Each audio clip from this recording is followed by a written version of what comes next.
რისი ტოლია y(x) ფუნქციის ცვლილების საშუალო სისწრაფე ინტერვალზე -5, ანუ x ნაკლებია x მეტია -5-ზე, x ნაკლებია -2-ზე.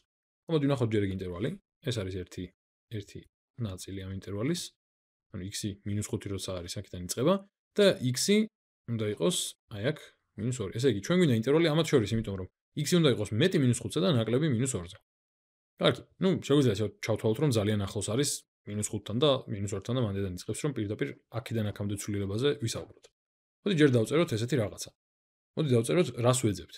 ჩვენ გვაინტერესებს y(x) ფუნქციის ცვლილების საშუალო სისწრაფე. ცხადია, x-ზე უნდა იყოს დამოკიდებული ეს, ხო? ამიტომ y(x) ის ცვლილების საშუალო სისწრაფე x-ის მიხედვით. კი იგულისხმება, მაგრამ მაინც. არის რა? ეს არის y-ის ცვლილება შეფარდებული x-ის ცვლილებასთან. ანუ x-ი რომ შეიცვალა, ამდენით რომ იცვლება x-ი, რამდენით იცვლება y. მაგას გეუბნება პრაქტიკულად. ხა მოდი ვნახოთ როგორ შეიცვალა y. 6-დან ჩავიდა 0-ზე.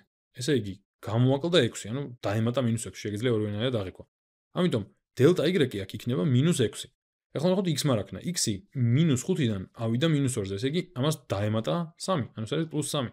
ესე იგი, დელტა x იქნება 3. დელტა x იქნება 3. -6 გაყოფილი 3-ზე არის -2.